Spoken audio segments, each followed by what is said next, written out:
दोस्तों आज हम 2024 में आई एक ऐसी मूवी को एक्सप्लेन करने वाले हैं जिसमें भरपूर एक्शन भी है और एडवेंचर भी। ये मूवी जानवरों का शिकार करने वाले शिकारियों की है जिन्हें सबक सिखाने के लिए आता है। हमारा मेन हीरो, क्या शिकार का ये खेल हमारा हीरो खत्म कर पाएगा या नहीं? आइए बिना टाइम वेस्ट किए मूवी को शुरू करते हैं। दोस्तों कहानी की शुरुआत होती है रशिया की एक प्रिजन वैन को दिखाते हुए। इस वैन को फ्यूल भरवाने के लिए एक गैस स्टेशन पर रोका जाता है और इसी बीच कुछ कैदियों को वॉशरूम जाने के लिए भी इजाजत दी जाती है, लेकिन अफसर चेक करते हैं तो इन्हें एक कैदी कम दिखाई देता है।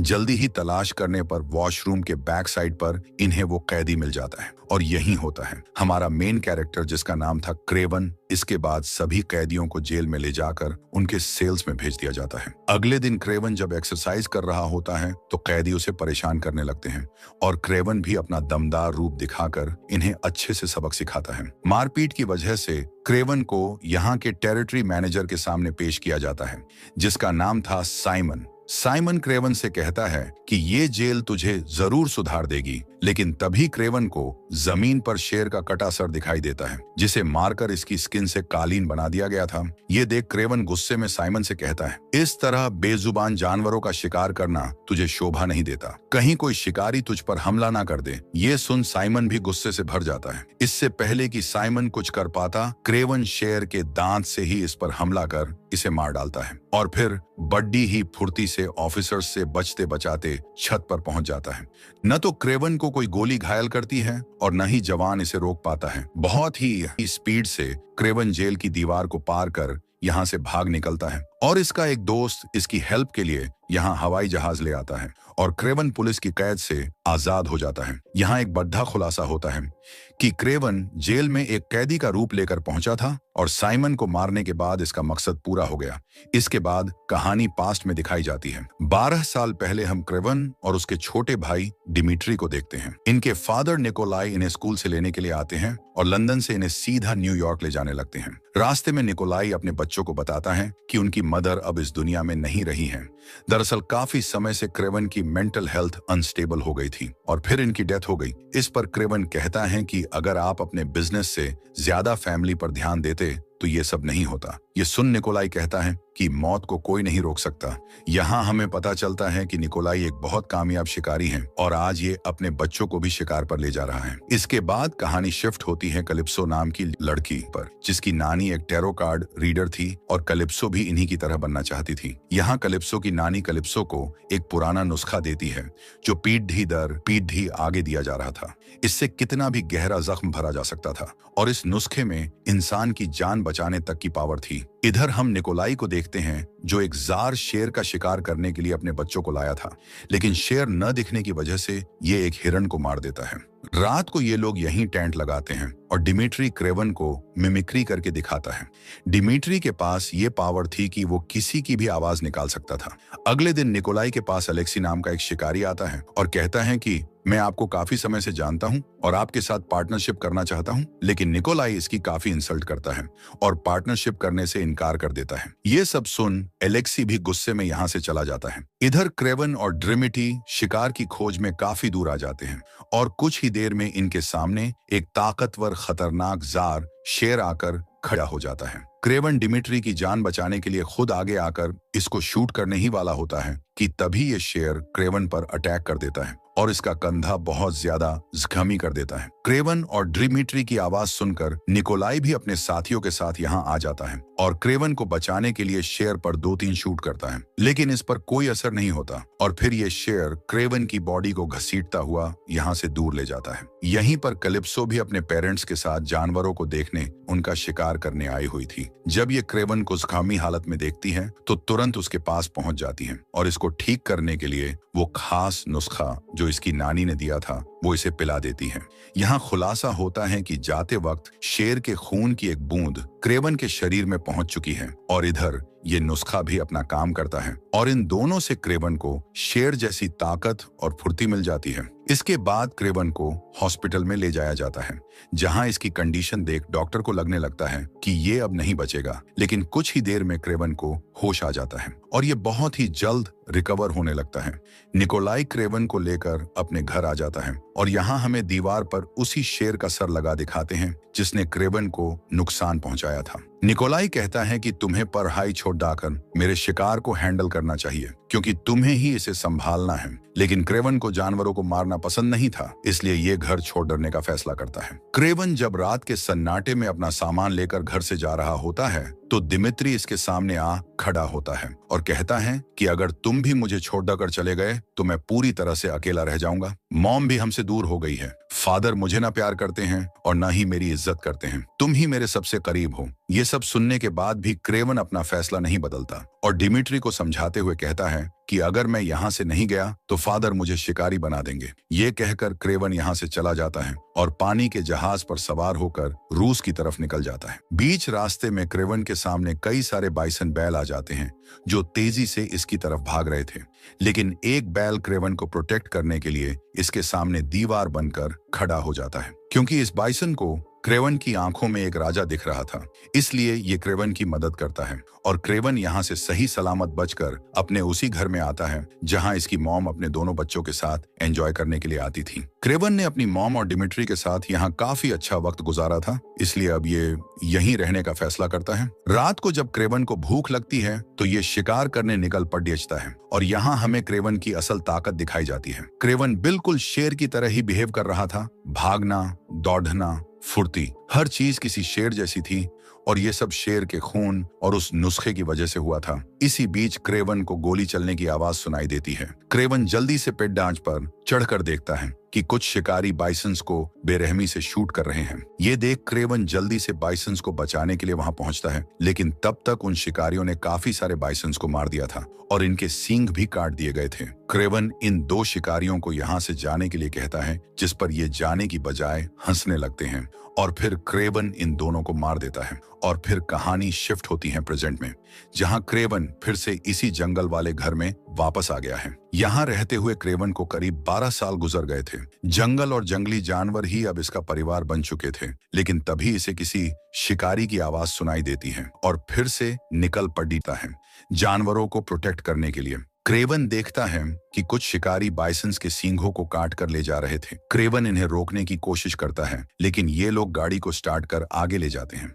लेकिन क्रेवन भी कहाँ रुकने वाला था, ये भी बढ़ी फुर्ती से गाड़ी के पास पहुंच जाता है और एक एक कर सभी शिकारियों पर हमला करता है। क्रेवन इन लोगों को बढ़ी बेरहमी से मौत की नींद सुला देता है और कुछ ही मिनट में सबको मारकर चैन की सांस लेता है। लेकिन चुपके से एक मेन बंदा यहाँ से निकलकर अपने ठिकाने पर पहुंच जाता है, जहाँ पहले से क्रेवन उसका इंतजार कर रहा था। क्रेवन इससे कहता है कि तेरे ग्रुप में तेरी कोई इज्जत नहीं है, बल्कि तेरे बॉस ने तो तेरा नाम इस नोटबुक में भी नहीं लिखा है। लेकिन तभी क्रेवन को इस किताब में इस आदमी का नाम दिख जाता है जो कि इसे एज अ हंटर रिप्रेजेंट कर रहा था, इसलिए क्रेवन इसे तुरंत मार देता है। अब यही हंटर्स क्रेवन का मकसद बन गए थे, जिन्हें क्रेवन जल्द से जल्द मारकर जानवरों को बचाना चाहता था। इसी बीच हमें कलिप्सो दिखाई जाती है, जिसकी माँ की आज ही डेथ हो गई थी। अपनी माँ को खोने के बाद कलिप्सो काफी ज्यादा दुखी होती है और तभी क्रेवन कलिप्सो से मिलने आता है और इसे कार्ड और वही कांच की बोतल देता है और साथ ही उस इंसिडेंट की भी याद दिलाता है जब कलिप्सो ने क्रेवन की जान बचाई थी। क्रेवन को जिंदा देख कलिप्सो बहुत खुश होती है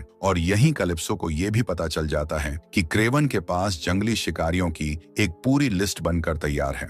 ये वही शिकारी थे जो जानवरों का शिकार करके उनके नाखून, सींग, स्किन को बेचकर अच्छा खासा पैसा कमा रहे थे। लॉयर कलिप्सो भी जानवरों को बचाने के लिए क्रेवन के मिशन में जुट जाती है, यानी अब ये दोनों मिलकर शिकारियों को मारने वाले थे। इसके बाद हमें मेन विलन अलेक्सी दिखाया जाता है, जिसे इसके आदमी बताते हैं कि क्रेवन नाम का एक आदमी हम जैसे शिकारियों को मौत के घाट उतार रहा है। अगर हमने उसे नहीं रोका तो वो सबको मार देगा। ये सुन अलेक्सी एक पुरानी गैंग के पास जाता है और कहता है कि क्रेवन ने तुम्हारे बॉस को तो मार दिया है, इसलिए मैं तुम्हारे बिजनेस को टेक ओवर करना चाहता हूँ। हालांकि अलेक्सी की ये बात कुछ लोगों को पसंद नहीं आती, जबकि कुछ लोग अलेक्सी के पार्टनर बनने के लिए राजी हो जाते हैं। जो लोग ना बोलते हैं उन्हें मारने के लिए अलेक्सी अपने असली रूप में आ जाता है। दरअसल अलेक्सी के शरीर में कुछ बायोकेमिकल ट्यूब्स लगी थी, जिनसे ये अपने इंसानी शरीर में रहता है, लेकिन ट्यूब्स निकलते ही ये एक राइनो में कन्वर्ट हो जाता है। इसका ये खूंखार रूप देखकर सभी डर जाते हैं और इसकी डील एक्सेप्ट कर लेते हैं। इसके बाद हम डिमिट्री को देखते हैं, जिसके बर्थडे के लिए पार्टी रखी गई थी और डिमिट्री गाना भी गाता है। लेकिन तभी कुछ गुंडे यहाँ पर अटैक कर देते हैं और डिमिट्री इनका सामना करने की बजाय एक टेबल के नीचे छुप जाता है। ये देख निकोलाई डिमिट्री पर काफी गुस्सा होता है। निकोलाई कहता है कि तुम अपनी हिफाजत नहीं कर सकते तो मेरी भला क्या ही कर पाओगे। इस बार भी डिमिट्री निकोलाई की नजरों में गिर जाता है। वहीं दूसरी तरफ हम रूसी जेल को देखते हैं जहां क्रेवन ने साइमन को मारा था। यहीं एक और गुंडा आ जाता है जिसके पास हिप्नोटाइज करने की शक्ति थी। इस पावर से ये किसी को भी रोककर उसे मारने की ताकत रखता था। इसका असल मकसद था क्रेवन को मारना। इधर क्रेवन जंगल से न्यूयॉर्क अपने भाई डिमिट्री को बर्थडे विश करने के लिए आता है। डिमिट्री क्रेवन को देखकर बहुत खुश होता है और दोनों भाई बहुत सारी बातें करते हैं और फिर निकोलाई भी यहाँ आ जाता है और क्रेवन से कहता है कि मेरा बिजनेस बहुत बड़ा है, इसे तुम्हें ही संभालना है, इसलिए तुम मेरे साथ मेरे बिजनेस में शामिल हो जाओ। लेकिन क्रेवन मना कर देता है। इसके बाद तीनों मिलकर खूब पार्टी वगैरह करते हैं और खूब एंजॉय करते हैं। डिमिट्री कुछ ज्यादा ही पी लेता है, इसलिए क्रेवन इसे इसके रूम में छोड़े बेचने के लिए जाता है। लेकिन अगली सुबह जब डिमिट्री से मिलने आता है तो पता चलता है कि कुछ गुंडों ने डिमिट्री को उठा लिया है। क्रेवन फौरन उस गाड़ी का पीछा करता है और यहाँ हमें क्रेवन की असली पावर देखने को मिलती है। क्रेवन किसी शेर की तरह तेज रफ्तार से अपने शिकार के पीछे भागता है। पूरे न्यूयॉर्क शहर की ऊंची ऊंची बिल्डिंग्स पर जंप लगाता है और बस गाड़ी तक पहुंचने ही वाला होता है कि इतने में ये लोग हेलीकॉप्टर से यहाँ से निकल जाते हैं। इसके बाद क्रेवन कैलिप्सो से मदद मांगने जाता है और बताता है कि डिमिट्री को अगवा करने वाला शख्स टर्किश सिगरेट पी रहा था, यानी वो तुर्किश था। ये सब सुन कैलिप्सो भी इसकी मदद करने के लिए राजी हो जाती है। क्रेवन अपने भाई को बचाने के लिए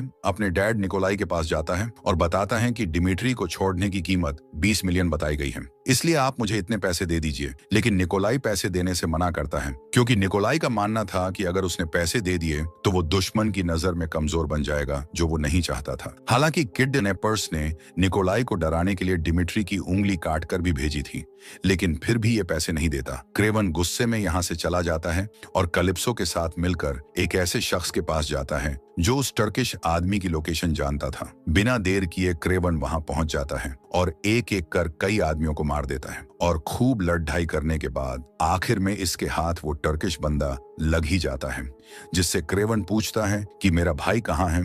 ये आदमी बताता है कि डिमिट्री अलेक्सी के पास है, अगर तुमने उसे जल्दी नहीं बचाया तो अलेक्सी उसे मार देगा। इसके बाद हम अलेक्सी को देखते हैं जो डिमिट्री से बड़ी ही नरमी से पेश आता है और कहता है कि मैं जानता हूं तुम्हारे फादर तुम्हारी इज्जत नहीं करते, वैसे भी मैं तुम्हारे फादर और भाई को मारने वाला है, इससे अच्छा है कि तुम मेरे साथ हाथ मिला लो। मैं तुम्हें एक ऐसी ताकत दूंगा जिसकी तुम्हें शुरू से तमन्ना रही है। पावर का नाम सुनकर डिमिट्री शांत हो जाता है। वहीं दूसरी तरफ हम क्रेवन को देखते हैं जो मेन विलन अलेक्सी को मारने के लिए पूरी तैयारी करता है। कैलिप्सो भी इसी के साथ इसके घर में होती है और एक बटन प्रेस करते ही उसके सामने काफी अजीब और खतरनाक हथियार आ जाते हैं जिन्हें क्रेवन ने बनाया था। कैलिप्सो इन्हें देखकर बहुत हैरान होती है और फिर एक धनुष बार को देखकर कहती हैं कि इसे तो मैं भी बड़ी आसानी से चला सकती हूँ। ये सुन क्रेवन कैलिप्सो की बात पर हंसने लगता है और मजाक में कहता है कि जब जंग हो तो तुम साइड में ही रहना, क्योंकि उनका मुकाबला करना तुम्हारे बस की बात नहीं है। इधर डिमिट्री अलेक्सी के पूछने पर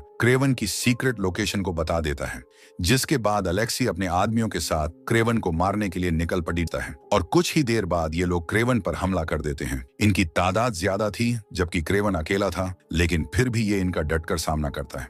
क्रेवन के लिए जंगल ही उसका घर था और जानवर उसके दोस्त। जब क्रेवन अपने दुश्मनों को सबक सिखा रहा होता है तो कुछ जानवर क्रेवन की मदद करते हैं और इसके दुश्मनों को भी सबक सिखाते हैं। लेकिन फिर बारी आती है क्रिस्टोफर की, जिसके पास हिप्नोटाइज करने की पावर थी। ये क्रेवन पर थोड़ा भारी पड़ जाता है और इसे बड़ी बुरी तरह से मारने लगता है। क्रेवन की जान बस जाने ही वाली थी, लेकिन तभी यहाँ कैलिप्सो आ जाती है और एक तीर सीधा क्रिस्टोफर के सर में उतार देती है। इसके बाद हम अलेक्सी को देखते हैं, जिसे अभी भी यही लग रहा था कि इसके आदमियों ने क्रेवन को मार दिया है। यही सोचकर ये खुशी मनाता है, लेकिन इसकी ये खुशी जल्द ही दुख में बदल जाती है जब ये देखता है कि बाइसन्स का एक ग्रुप भागता हुआ इनकी गाड़ियों की तरफ आ रहा है। ये सभी भैंसे इन कारों को जोरदार टक्कर मारते हैं, लेकिन अलेक्सी इस टक्कर से पहले ही अपनी ट्यूब्स खोलकर एक राइनो यानी गेंडे में कन्वर्ट हो जाता है। इसी बीच क्रेवन भी यहाँ आ जाता है और फिर शुरू होती है असली जंग,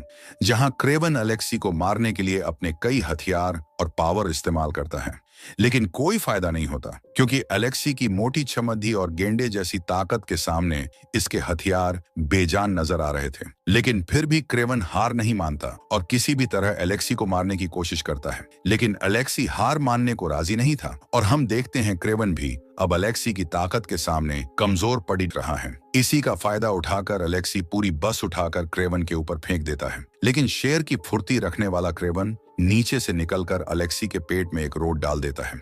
ये पेट की वही जगह थी जहां अलेक्सी अपनी ट्यूब्स इंसर्ट करता था, इसलिए इसकी पावर थोड़ी सी कम हो जाती है, पर यह पूरी तरह से निढाल नहीं होता। इसे खत्म करने के लिए क्रेवन अपने दोस्तों यानी भैंसों को वापस बुला लेता है और भैंसे आकर अलेक्सी को जोरदार टक्कर मारते हैं और इसे बहुत ज्यादा जख्मी कर देते हैं। इस पर चरा कर इसकी हड्डियों का चूरा बना देते हैं। मरते वक्त अलेक्सी क्रेवन से कहता है कि तुम्हें नहीं पता है कि इस पूरे खेल का मास्टरमाइंड कौन है।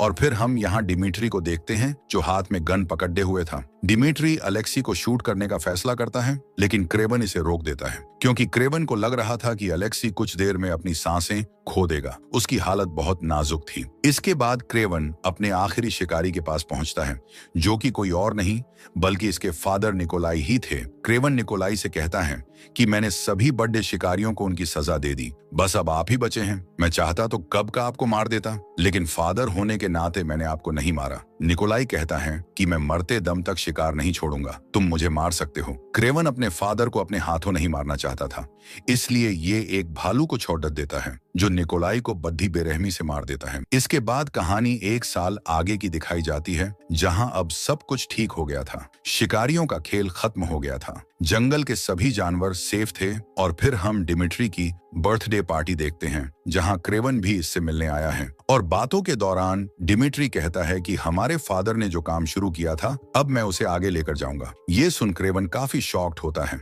और इसे शिकार जैसे गंदे खेल में इन्वॉल्व ना होने की सलाह देता है, लेकिन डिमिट्री क्रेवन का रूप लेकर उससे कहता है मेरे रास्ते में मत आना। दरअसल ये रूप बदलने की पावर अलेक्सी ने इसे दी थी, जो खुद हमेशा पावर के पीछे लगा रहता है, और इसी पावर की वजह से उसने खुद को भी एक गेंडे का लुक दे दिया था। डिमिट्री के पास आवाज बदलने की तो कला थी ही, अब अलेक्सी की मदद से इसे किसी का भी रूप लेने की भी पावर मिल चुकी थी। डिमिट्री अब अपने फादर का बिजनेस संभालने का फैसला करता है, यानी क्रेवन का एक नया दुश्मन और एक नया शिकारी आ चुका था। निकोलाई ने क्रेवन के लिए एक जैकेट और एक लेटर छोड़ा था, जिसमें ये क्रेवन को मैसेज देता है कि शिकारी कभी शिकार करना नहीं भूलता। तुम जानते हो तुम्हें किसका शिकार करना है, यानी नेक्स्ट शिकारी था डिमिट्री, जिसे मारने के लिए क्रेवन तैयार था। और इसी के साथ ये मूवी खत्म हो जाती है। तो दोस्तों, कैसी लगी आपको ये धमाकेदार मूवी? कमेंट सेक्शन में लिखकर जरूर बताइए। अगर वीडियो अच्छी लगी हो तो इसे लाइक और अपने दोस्तों के साथ शेयर जरूर करें। साथ ही अगर हमारे चैनल पर नए हैं तो इसे सब्सक्राइब करना ना भूले। ऐसी ही नॉलेजेबल वीडियोस पाने के लिए मिलते हैं अगली वीडियो में। तब तक के लिए bye bye and take care.